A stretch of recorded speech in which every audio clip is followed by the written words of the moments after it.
Las misericordias de Dios se renuevan cada mañana. Su voluntad es buena, agradable y perfecta. Bienvenidos a una nueva emisión de Vidas con Propósito, para volver a vivir. La tentación es fuerte, Dios es más fuerte, pero no te acerques al fuego. Hola, muy buenos días, bienvenidos a Vidas con Propósito, para volver a vivir. Les habla Oscar Plata. Hoy continuamos con la serie titulada ¿Quién soy en Cristo? Y compartiremos la segunda parte del tema En Cristo soy más que vencedor.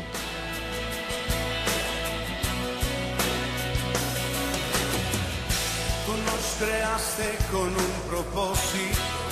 En Cristo soy más que vencedor. En el programa anterior aprendimos que en Cristo soy más que vencedor cuando enfrento las pruebas necesarias para probar mi fe. Y soy más que vencedor cuando las supero, cuando las venzo. No son pruebas producto de mi pecado, son pruebas que Dios las establece para mi crecimiento, para ser más como Cristo, y también demuestran que Dios tiene todo bajo control. Dios es Señor de todo, en el cielo y en la tierra. Estás escuchando Vidas con Propósito, para volver a vivir. Bueno, hasta aquí hemos visto, Pastor Ángelo, buenos días. Usted que, como de costumbre, está aquí con nosotros cada mañana para responder a este tema. En Cristo soy más que vencedor.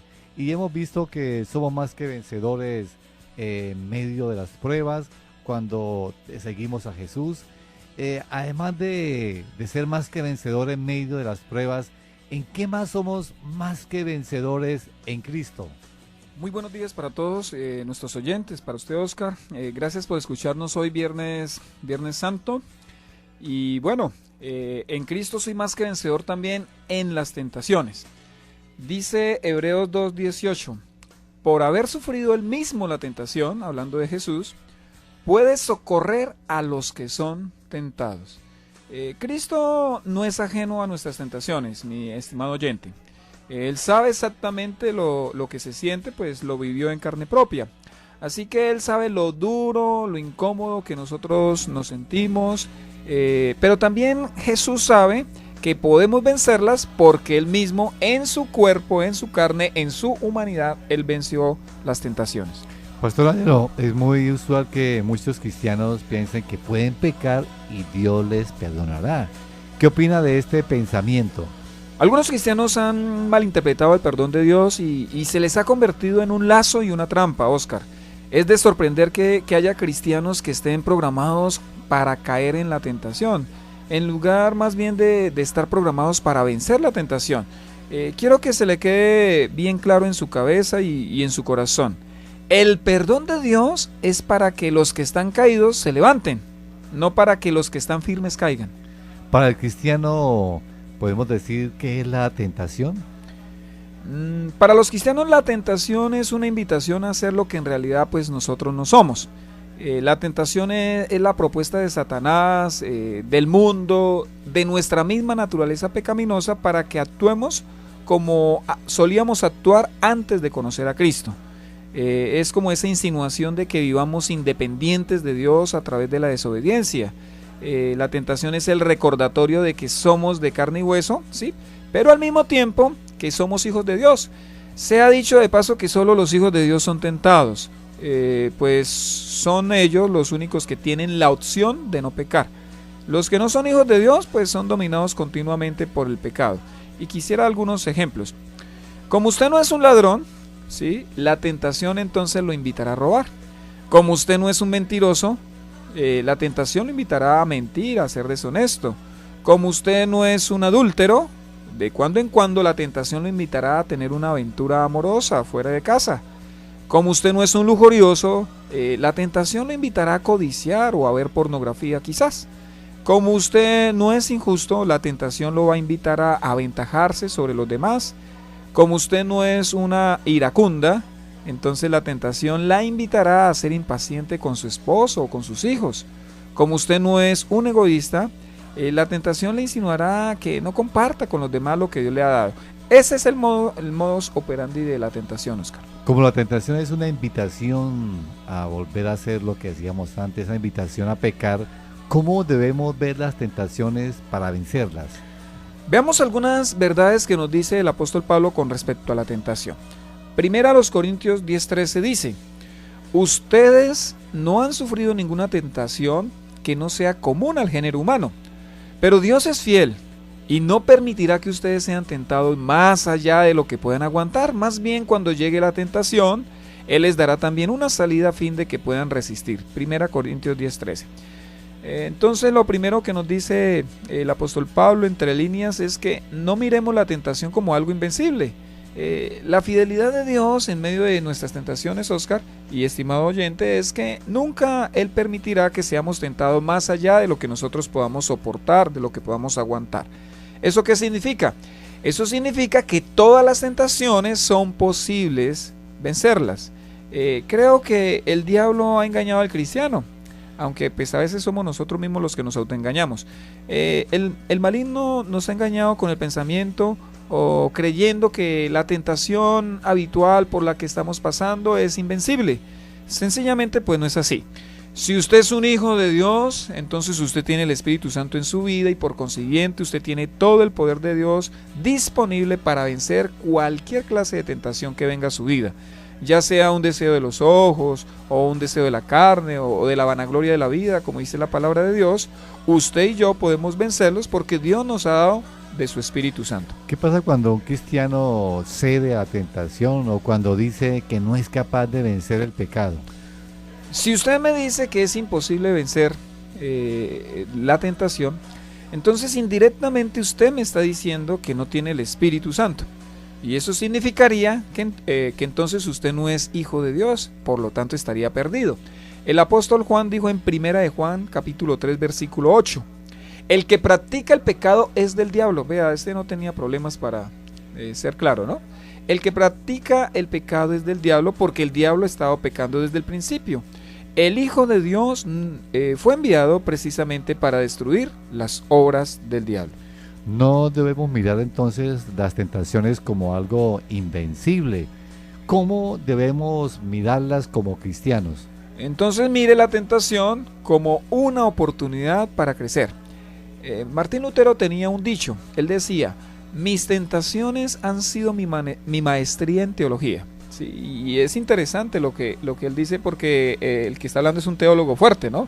Y él dice que frente a lo que él ha vivido o ha experimentado en el área de las tentaciones, él dice: esto ha sido como que de mayor peso en mi conocimiento de Dios. Así que cada vez que en medio de la tentación nosotros elijamos hacer la voluntad de Dios, nos estamos pareciendo nada más ni nada menos que al mismo Señor Jesucristo. Esto pues, es realmente crecimiento espiritual. Así que sin pruebas, como mencionamos en el programa anterior, y sin tentaciones, es imposible que el cristiano pueda crecer. ¿Qué posibilidad entonces nos brinda la tentación, si es correcto decirlo así? ¿Nos da alguna posibilidad? Sí, Oscar, la tentación siempre nos brindará la posibilidad de hacer o no lo que Dios quiere. O sea, está esa posibilidad. Si nosotros hacemos lo que el Señor desea, entonces podemos decir que hemos crecido. Si hacemos lo que nuestro ego o lo que el mundo, o quizás lo que Satanás está planteándonos, entonces nosotros en lugar de crecer, decrecemos. Así que mientras que Satanás usa la tentación para destruirnos, ese es el propósito que tiene el maligno al utilizar la tentación, Dios la permite y hasta cierta medida está usando esa tentación para que nos parezcamos más a su Hijo, para que nos parezcamos más a Jesucristo. ¿Qué es lo que hace que la tentación, digámoslo así, sea imprescindible para el cristiano? La tentación provee una elección y esto es lo que la hace imprescindible, ¿sí? Como Dios quiere que forjemos un carácter como el de Cristo Jesús, entonces Dios nos va a poner en espacios, Dios nos va a poner en situaciones contrarias a eso para que nosotros lo desarrollemos.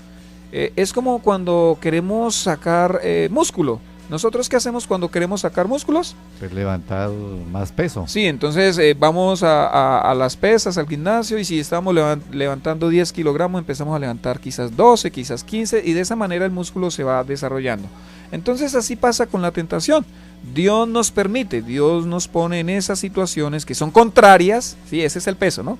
Para que nosotros elijamos ser como Cristo, para que nosotros hagamos lo que Cristo haría en esa situación. ¿Podría darnos algunos ejemplos para entenderlo un poco mejor? Bueno, si Dios quiere que usted desarrolle el amor, por ejemplo, vamos a hablar del fruto del Espíritu Santo. Si Dios quiere que usted desarrolle el amor, ¿será que Dios lo pondrá con personas encantadoras, con personas fáciles de amar?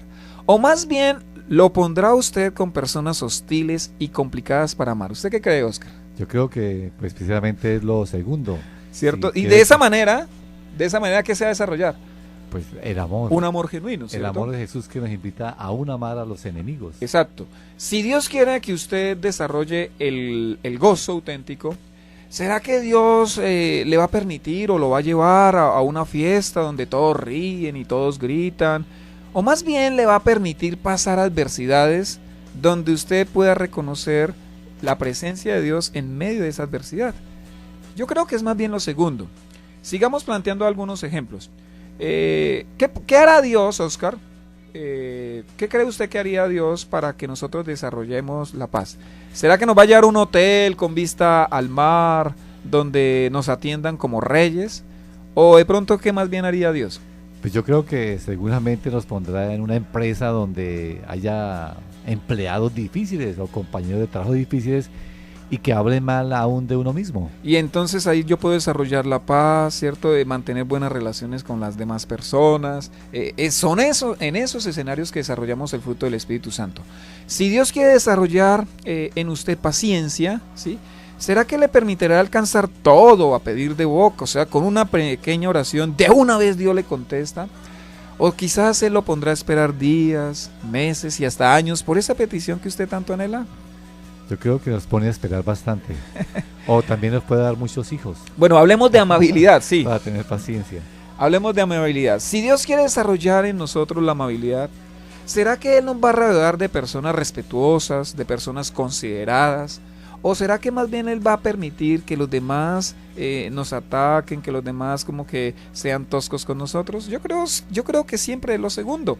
Si Dios quiere desarrollar en usted la bondad, o en mí la bondad, ¿será que Él nos va a llevar a un monasterio en medio de la selva, ¿sí? Para que usted practique con la naturaleza?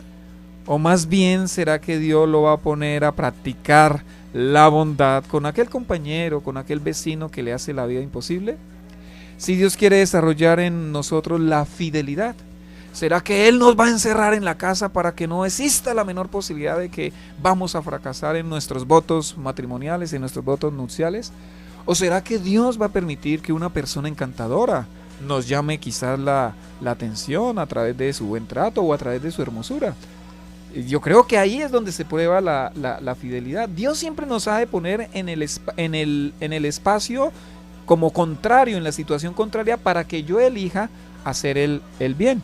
Si Dios quiere desarrollar, por ejemplo, en nosotros la humildad, ¿será que Dios hará que todo el mundo nos trate con respeto y consideración? ¿O va a permitir que los otros nos traten injustamente y nos miren como unos siervos? Si Dios quiere que desarrollemos el dominio propio, ¿será que Él va a quitar de nosotros todos esos deseos de tal manera que no nos atraiga nada? ¿O Él más bien va a permitir que los experimentemos, esos deseos que son contrarios a lo que Dios quiere, para que nosotros ejerzamos control? Vea, mientras que en la prueba Dios nos pregunta, ¿seguirás confiando en mí? Esa es la prueba, esa es la pregunta que Dios hace, ¿no? En la prueba, ¿seguirás confiando en mí, hijo mío? ¿Tú vas a seguir confiando en mí? Vea, en la tentación lo que Él nos pregunta es, ¿puedo seguir confiando en ti? Estamos en el dial 1020 AM de Radio Primavera, hoy en Vidas con Propósito. En Cristo soy más que vencedor. Soy más que vencedor en Cristo en las pruebas. También soy más que vencedor en Cristo cuando enfrento las tentaciones. Pastor Ángelo, ¿en qué otro aspecto somos más que vencedores en Cristo? En Cristo soy más que vencedor en las bendiciones. Y sí, escucho bien, en las bendiciones.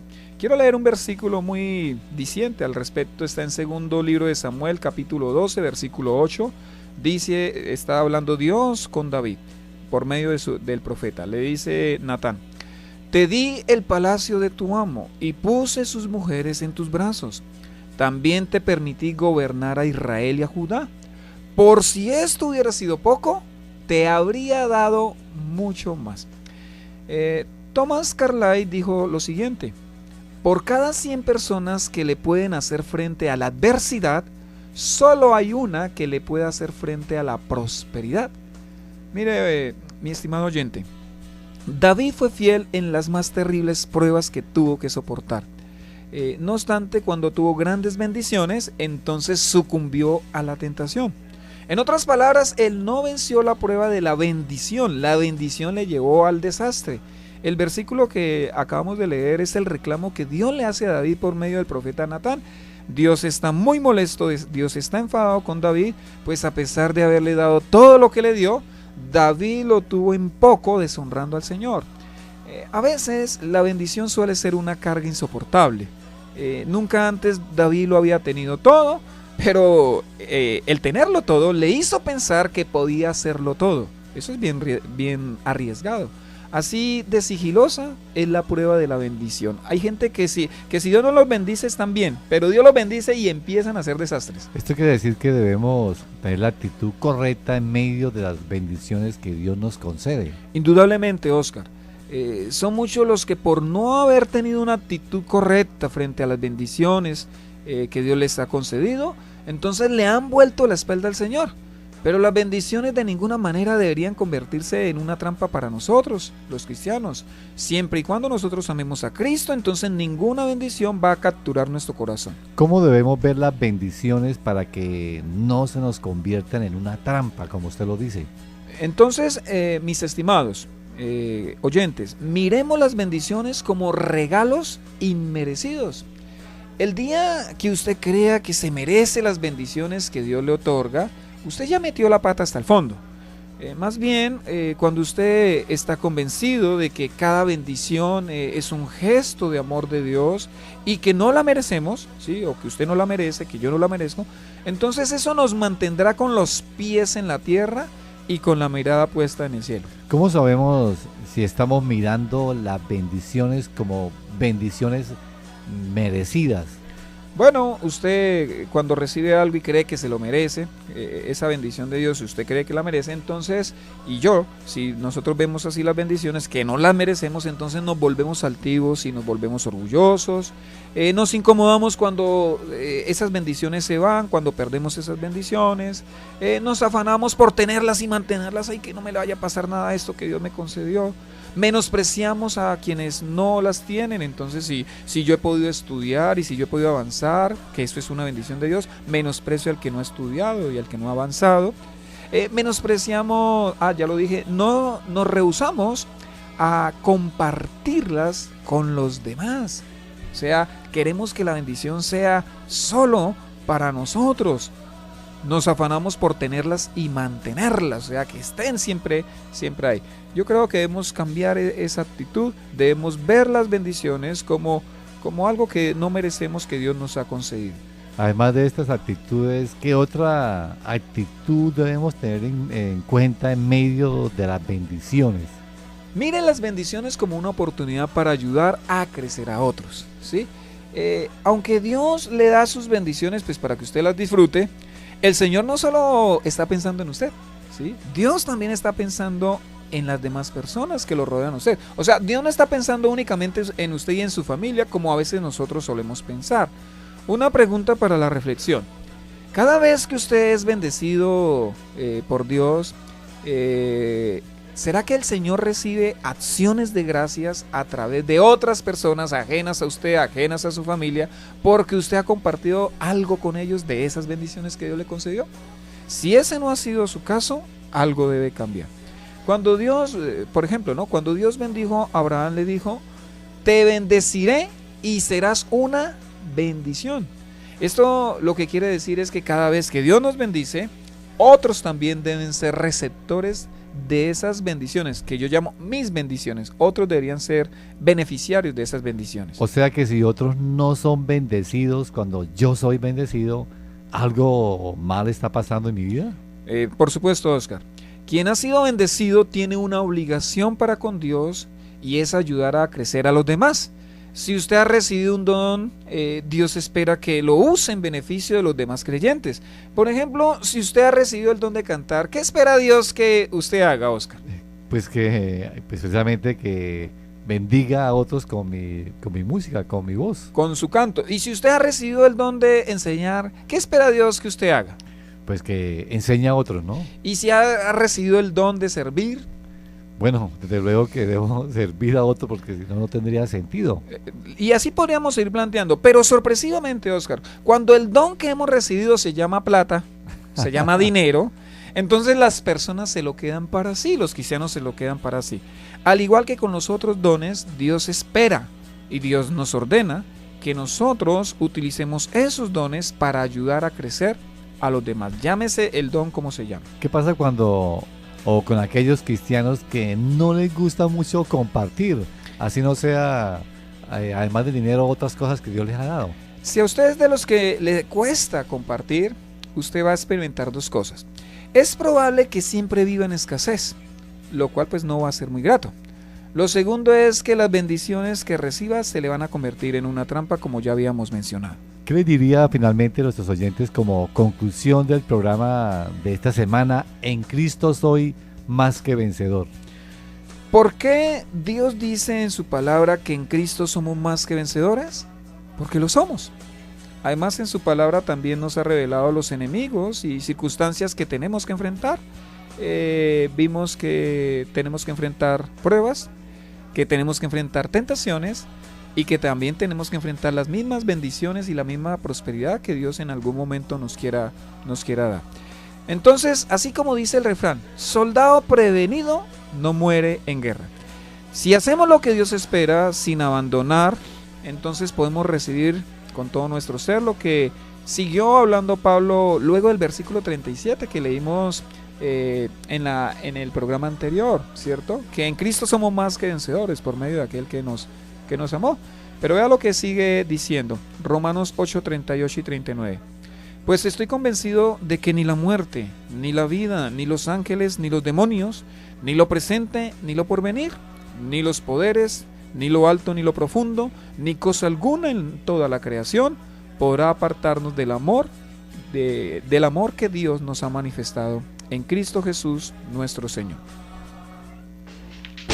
Estás escuchando Vidas con Propósito, para volver a vivir. Pastor Ángel, ya para cerrar esta serie y este tema, cuando usted habla de las bendiciones como un medio en que Dios también nos puede probar, pues, ¿por qué nos resulta tan difícil a los cristianos a veces compartir de esa bendición?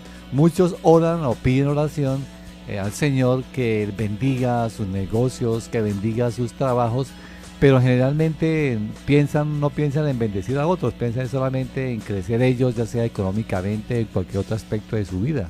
Todo arranca entonces desde el inicio, así como usted lo está planteando. Como la oración es egocéntrica, pues claro, si Dios me llega a conceder bendiciones y si yo nunca preparé mi corazón para ayudar a otros, pues nunca lo voy a hacer y nunca voy a tener esa disposición.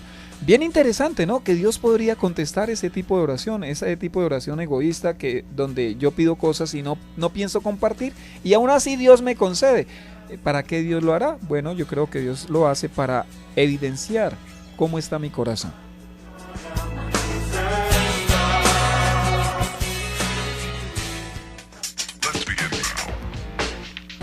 Este fin de semana, en la comunidad Vida con Propósito de las Asambleas de Dios. Bueno, hoy Viernes Santo, querido oyente, los invitamos a un culto especial, tanto en la sede de Piedecuesta como en Bucaramanga. A las 5 de la tarde son 2 reuniones simultáneas.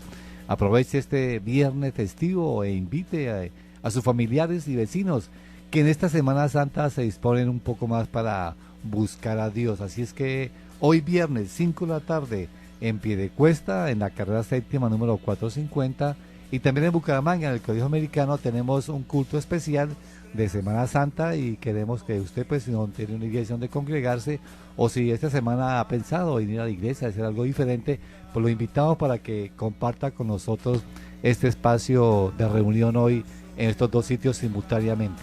Sí, qué lindo que ojalá usted pueda disponer de su tiempo, de su vida para acompañarnos en Comunidad Vida con Propósito, como usted comentaba, Oscar. 5 de la tarde, tanto en Bucaramanga como en Piedecuesta, vamos a tener una reunión de adoración a nuestro Dios. Y bueno, le voy a dar un pequeño adelanto sobre lo que vamos a hablar. Vamos a hablar de la sublime gracia. ¿Cómo es la sublime gracia de Dios? ¿Por qué es sublime? Bueno, algo sublime es algo extraordinariamente diferente y que produce una gran alegría en el corazón. Y la gracia es el regalo inmerecido cuando justamente me merezco lo contrario. Entonces vamos a hablar de estos dos conceptos y vamos a utilizar una historia, obviamente, del Señor Jesucristo, la noche antes de ser entregado y días después cuando ya resucitado. Vamos a tomar una historia de la palabra de Dios, cómo Jesucristo expresa esa sublime gracia en uno de sus seguidores. Bueno, también mañana, bueno, el próximo domingo también tenemos un día de ayuno desde las 8 hasta las 3 de la tarde. También está invitado si quiere acompañarnos a este día de ayuno. Y el domingo mismo continuamos con la serie 7 mensajes para la iglesia con el cuarto tema: ¿qué tan comprometido estás con la pureza sexual? En las reuniones de Piedecuesta a las 8 de la mañana del domingo, 8 de la mañana, en nuestra sede, como lo decía anteriormente, ubicada en la carrera séptima número 450, y en Bucaramanga a las 5 de la tarde en el Colegio Americano. Como lo repito, es este domingo que continuamos con esta serie de las 7 mensajes para la iglesia. Ángel, una breve introducción del tema del domingo. Bueno, estamos estudiando las iglesias de Apocalipsis. Ya hemos estudiado Éfeso, Esmirna, y la iglesia que sigue es Éfeso, Esmirna. Sigue la iglesia de Pérgamo, ¿no? Ajá.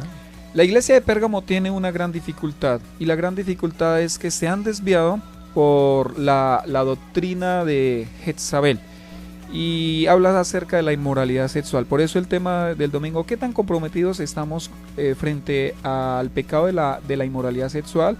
Nosotros, ¿será que estamos guardándonos en pureza sexual? ¿Será que estamos cuidándonos? Hay una iglesia muy corintia, hay una iglesia muy libertina, donde no se predica en contra de la impureza sexual. De eso vamos a hablar. Así que si usted, pues, no tiene iglesia y nos quiere acompañar, tanto en Piedecuesta a las 8 de la mañana como en Bucaramanga a las 5 de la tarde, estaremos compartiendo este tema. Te seguiré hasta el final. Pues, oyentes, si desea comunicarse con nosotros, nos puede llamar al teléfono 316-404-3113. 316-404-3113. También nos puede escribir cualquier comentario al correo electrónico comunidadvidaconpropósito@gmail.com. Recuerde que también puede escuchar estos programas en cualquier horario ingresando a nuestro canal en YouTube, colocando en el buscador de esta página Comunidad Vida con Propósito. Allí encontrará muchos de los temas que compartimos en este espacio. Gracias por escucharnos, les deseamos que pasen un fin de semana muy feliz.